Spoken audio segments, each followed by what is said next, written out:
social problems in the city, and it's a brothel city in those days, catering to the U.S. military base. And it is that situation of exploitation of women and children I discovered in the city, and as time went on, I developed sort of a program to help the victims of abuse in the school, but we had no center in those days. But I began that center some years later, and we had to challenge the structures and challenge the presence of the U.S. military base. No? And that will be part of our story. And we are now faced up with the abuse and the sexual abuse of children in the Philippines. And the one place we, as you've heard, we have 27 convictions every year by legal action of the social workers, and Sir Francis directs the convictions or the legal process. I just write about it and talking to you about it. But anyway, we've great difficulties in any reports of child sexual abuse by clerics. Okay, we've only 2 cases now. We're trying to protect the victims of that. So anyway, the whole reason is a big problem here because of the extent of the institutional church and all of the terrible problems that the institutional church is causing by its lack of responsibility in helping the victims. So we have a great need for zero tolerance of clerical child sexual abuse, and it's more necessary than ever nowadays because of the widespread tolerance and cover-up, denial, reassignment of priests, the protection of the priests by the bishops, all over the world, actually, all over the church, and now in the Philippines, as we're hearing, no, thank God, to the bishop's accountability expose. So clerical child abuse has been documented, and we've just learned a lot about it, and know more about the tolerance, the cover-up. It's going on for a very long time. So the child abuse victims, they are ignored mostly in a culture of silence. So this is a big issue in the Philippines, the culture of silence, where nobody is talking about it, not even in the home, not even in the school, as Sir Francis was saying earlier. And so I think this culture of silence is cultivated by church leaders and members to protect the many abusers in the church. When I was growing up, I was, you know, the school and the nuns would be teaching us, you know, silence is golden. I don't know if you heard that. Never speak about any evil. We were trained as children in the school and the nuns. In other words, abuse, let it be. Say nothing. So that's what we have in the Philippines today in our work. The non-reporting of abuse by children, and especially clerical abuse. So the point is, you know, even though this is a practice that's done by adults, they are actually an accomplice to the heinous crimes by the perpetrators. When silence is consent in such a circumstance of abuse. And I heard today now that in Australia, it's mandatory by law that every citizen has to report abuse, which is great. In the Philippines, the law only says that government officials, teachers, social workers, and so on, that they are mandated to report abuse, but not everybody. Although we're trying to change that in our workshops and seminars. So there's practically no reporting by child victims, and very few reports against clerics of child abuse. So it seems that the attitude that we are trying to change through our PREDA preventive education seminars in the government schools, and we're welcome there, as Francis said, by Deaf Ed. However, we are not, Catholic schools have not invited us to give these child abuse preventive education seminars and training. So we're kind of shut out of the Catholic schools in the diocese. In no time ever has a bishop ever come to visit in 50 years a child's home. Never. Total. So, and this work I started the PREDA Foundation, 1974, to protect children from illegal detention, to rescue child victims from brothels, from human traffickers, from child sex abusers, including clerical abusers. And we started a 10-year campaign in 1982. Well, I'll give a background to that. I uncovered a child abuse ring in the city that was covered up by the mayor of children as young as 6, 7, 8 years old. They all suffered from venereal disease. And a very dedicated religious sister called me and said, Father Shay, this is the situation I discovered. They came to my clinic, and the mayor grabbed all the children, locked them away in the hospital. I went to the hospital. I brought, as a journalist since then, I'm even writing articles for magazines, and I photographed the children. I interviewed them. I was able to sneak in the back of the hospital, past the guards, and got their story. And what could I do? We've nothing then. Back in 82, we've no center, no project, no program. So what I am a writer, so I publicize it in the We Forum. The We Forum was a tabloid newspaper by a very brave publisher, Jose Burgos, and his son was disappeared by the military, and still unheard of. Yes, so that broke story, became international story, that U.S. servicemen were abusing the children. The children said they were sold to Americans, no, from the military base. So of course that became a huge issue and became a big court case later. They denied everything, they covered it up, they tried to hide away the perpetrator, but we got, as international media was able to. Naomi Poca, I'm a pediatrician, a child protection specialist, been working this job since late 1998, and I've heard about you, Father Shay, and I'm so glad I finally met you after all these years, and I'm practically ending my work, having retired. Now I just have some additions or comments with, first, how do I call you, Francis? Francis. Yes. Yeah. But first, I didn't know you have a home for boys in the town where I live, Liloan, Cebu. Oh, yeah. I'm from there, and if I can get invited to see the place, and I'm glad you have a place for boys, because in all the years I've been working in the Women and Children's Protection Center of a government hospital, the Vicente Soto Memorial Medical Center, we never had a place for boys who were abused. And the only place we could put them was at the community scouts, and the community scouts was a place for children in conflict with the law. That was our dilemma then, but I'm glad you're there. But anyway, I just wanted to add, to maybe share a little bit with, react to your presentation. First, with regards to judges, Philippine Judicial Academy, together with UNICEF Child Protection Network, and I think Consuelo Foundation is already part of it. They've been conducting what you call comprehensive enhancement training in the handling of child witnesses in court. So they usually invite the whole court, the judge, the prosecutor, the defense lawyer, even I think the clerk of court, and I think even the interpreter. So they have it's almost like, I think, a 3 to 5 day workshop. So, so they'll know how to handle children in court. And then I know you've heard of children whose cases are dismissed because they are not there. Based on my experience, so I do testify in court, and while I wait in court, I get to hear the other cases.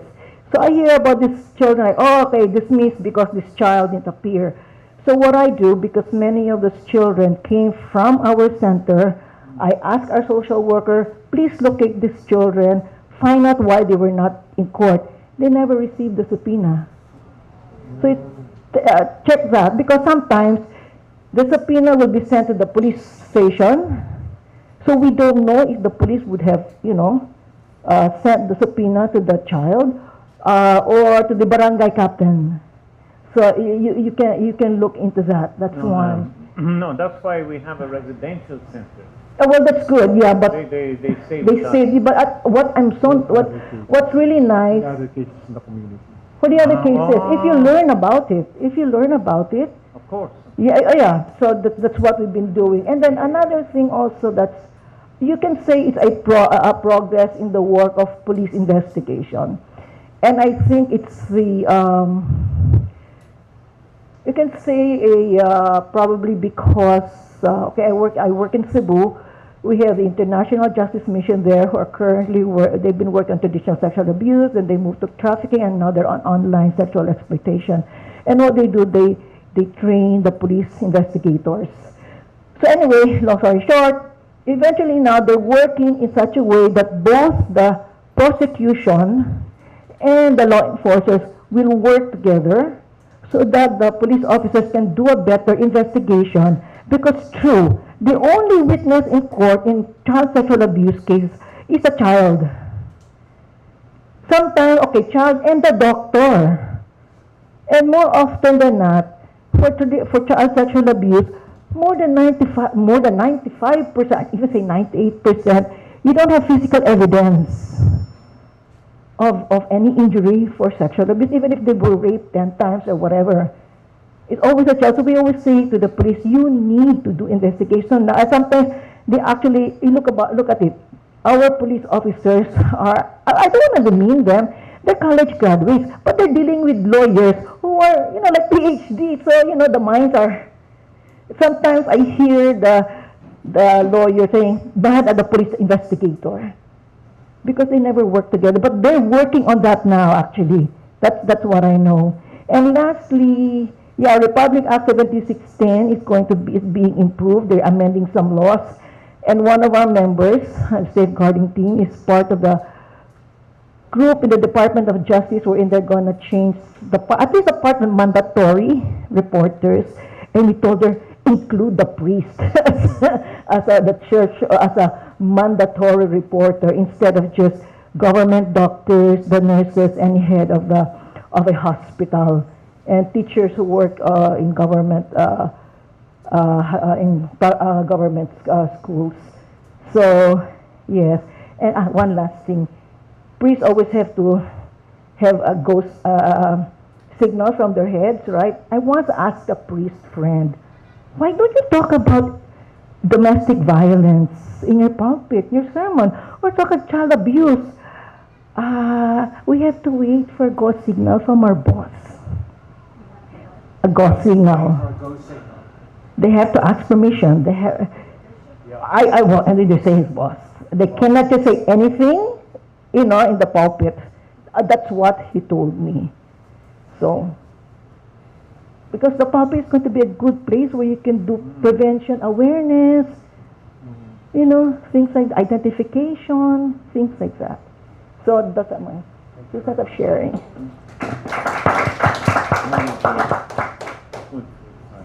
So anyone else like to, Karen. So Karen Tapsell, Australia.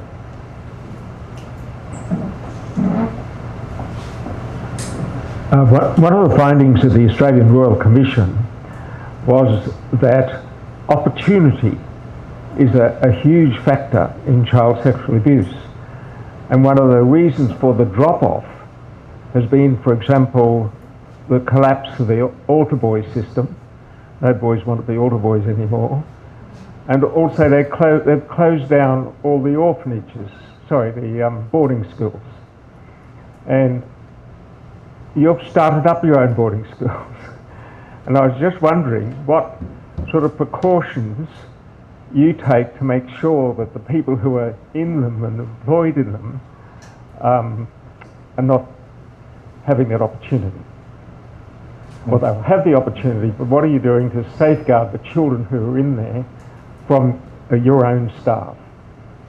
Let me answer that.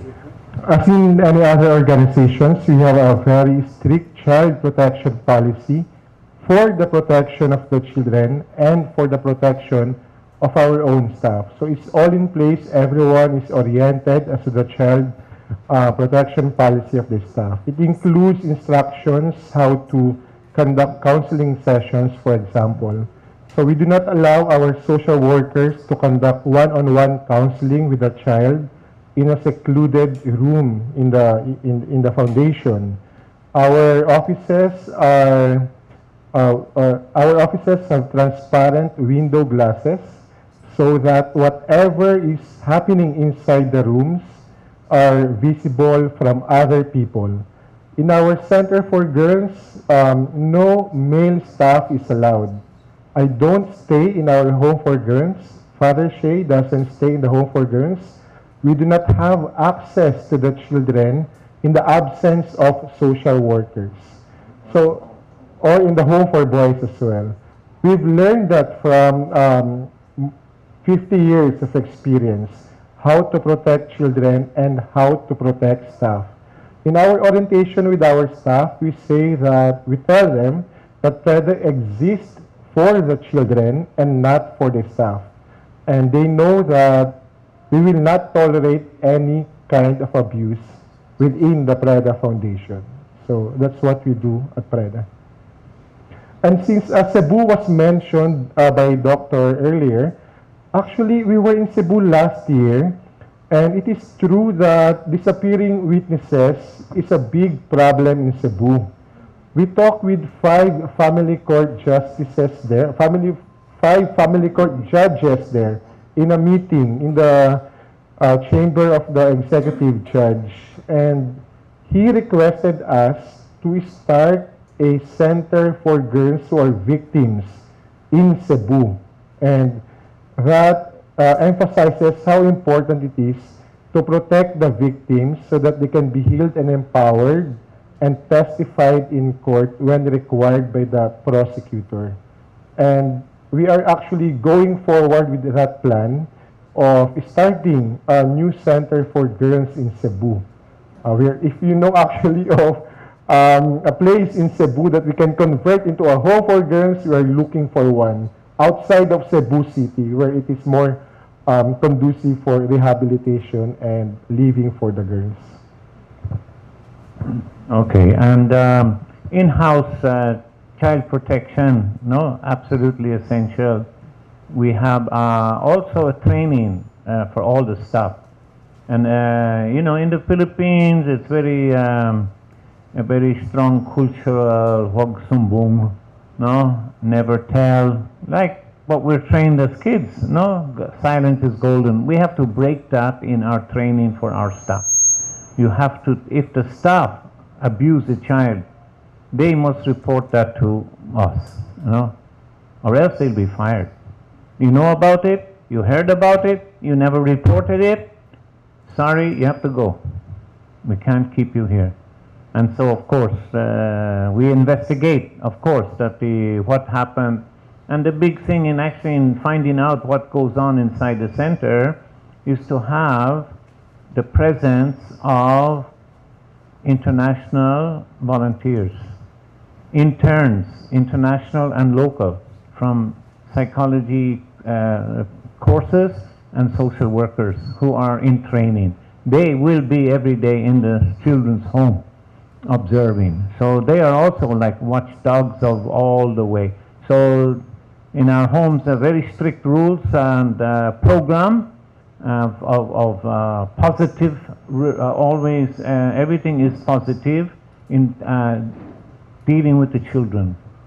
We call this positive reinforcement, encouragement, inspiration, praise, total support, no scolding ever, no punishments allowed, no threats of anything, okay? Then we have life testimony, we have group sharing, we have so many feedback sessions from individually to the children, from external staff who do not work in that center.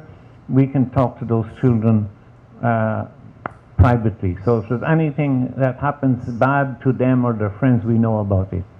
So it's very, very important. We know all of the problems in mind, and this is a big problem.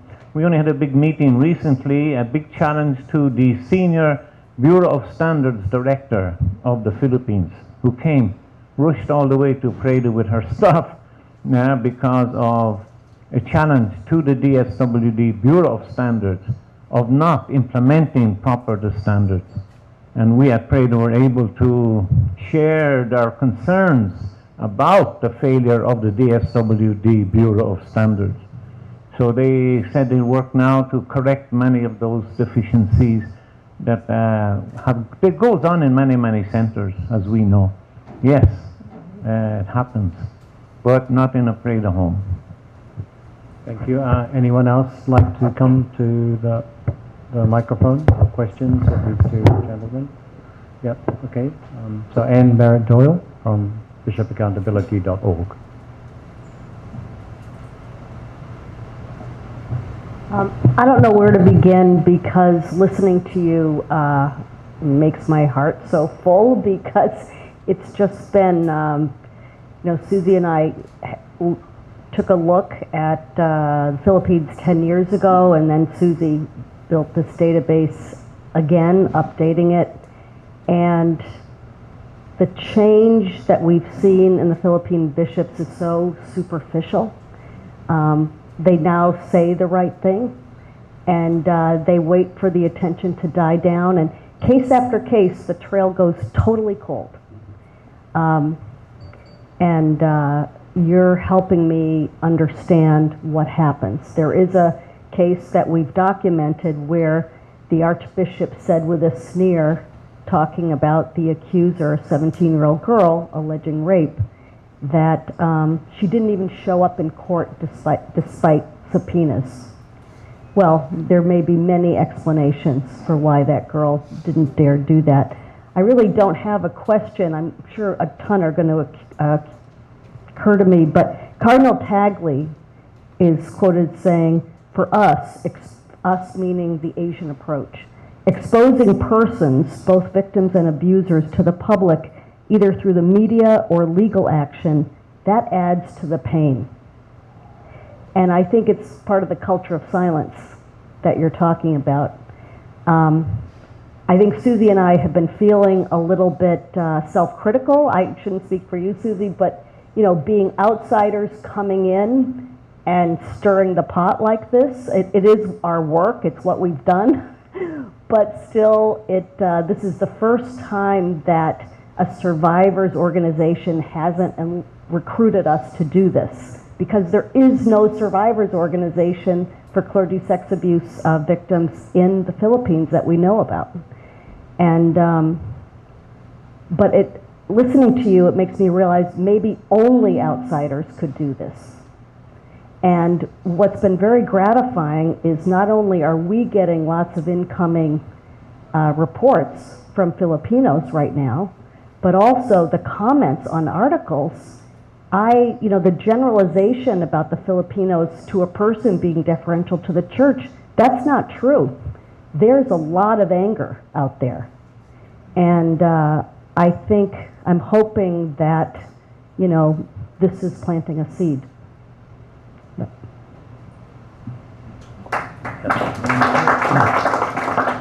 I should just add that the New York Times has just published an article about what you've done.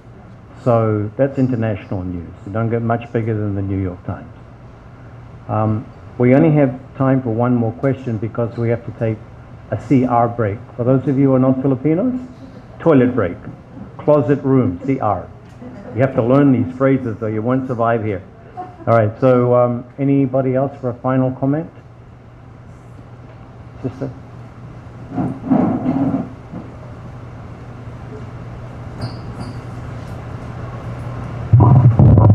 It's just a sharing of what happened to us before, Sorry. A few years ago, there was a case involving a 16-year-old girl who was allegedly raped by a priest. Sorry, I'm Sister Jules from the Adrian Dominican Sisters, Pampanga. So she filed charges against him, but When the police attempted to arrest the priest, he was nowhere to be found and managed to evade capture for several months. Eventually, he turned himself in and posted bail set at 800,000 pesos. During the court hearings, I observed that the prosecution seemed to favor the priest rather than support the victim. Yun nga, yung sinasabi na kawawa naman si father. Months later, the girl filed a withdrawal of her case shortly after being allowed to leave the center for a day to commemorate All Saints' Day. Since that time, we have not seen her again. It later came to light that the Bishop Emeritus had been sheltering the priest to prevent him from going to jail. This situation was incredibly heartbreaking and emotionally traumatic for those of us trying to assist a young victim of sexual abuse, alleged sexual abuse. Filing a case involving a priest can be extremely challenging, especially when there is a cover-up involved. After the event surrounding the case filed by the alleged victim, we learned a difficult lesson.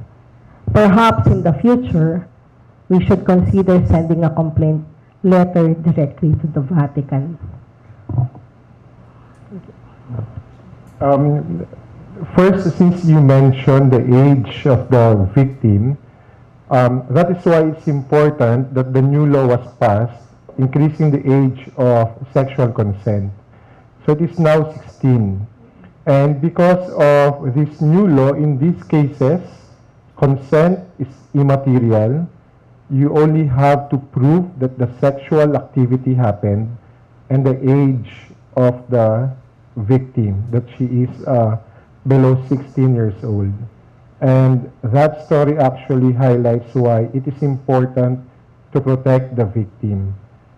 On that day, when she was allowed to leave the center for, we call it a homestay pass, it is most likely that she was reached by the priest or by the bishop, somebody from the diocese, and influenced her into not appearing in court again. But I don't think that the solution to this problem is going directly to the Vatican. I think there is misconception in the Philippines that priests are exempted from criminal liability.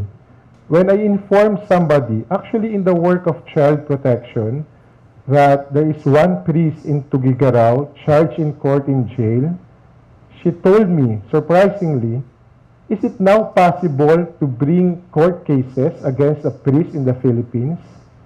So underlying that statement is the belief that priests in the Philippines cannot be held accountable in civil courts.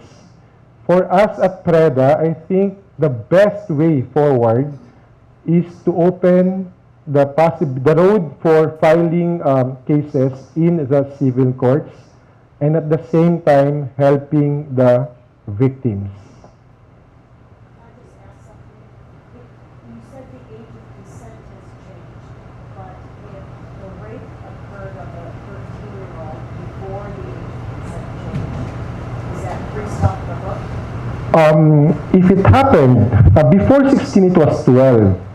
So if the victim is 14 years old, as you said, then it's difficult to prosecute because then you have to prove that the elements of rape is in the case. What are the elements of rape in the anti-rape law in the Philippines? That there was force, threat, or intimidation. Sometimes the judge would require that the victim ask for help, struggled to show that he resisted. Sometimes that means you have to show that the perpetrator used violence or that he had a knife or a gun pointed at the victim. So it's difficult. And then you have to prove that there was moral ascendancy. For us, obviously, we could readily assume that there is moral ascendancy when the suspect is a priest. But believe it or not, Carol Israel and Tuguegarao used that as his defense. that he had no moral ascendancy over the 16-year-old victim. No, in that case, she was 15 when the first case of abuse happened, and the age of consent was 12. The law was changed in March 2022. Her birthday was in March 2022. She turned 16. So that is his defense, and I hope the judge will not believe him. That's a very interesting case. And the child is in protective care at the moment. But the interesting thing about this is this priest has admitted everything. Going to the hotels, sexual assault, and rape. He admitted it, but she was consenting, he said. However, he videotaped secretly all acts of sexual abuse. So he then blackmailed the child that he would reveal the videos, to her parents and teachers and students if she did not stay silent and continue. So the fact that he blackmailed her and his admission of guilt is a pretty strong evidence that he could be and will be convicted, if ever. So what's the case? So, Sister, you suggested the Vatican. It's the 21st century. You'll get an answer in the 22nd. I forgot to mention that the place that I am referring to is ahead for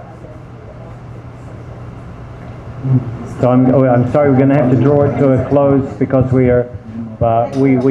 have our international guest joining us at 2:55. So it's time for a break. Can you all be back by just before 3, please? So first of all, before I conclude, I want to thank these two wonderful gentlemen, Francis Bermuda and Shay Cullen.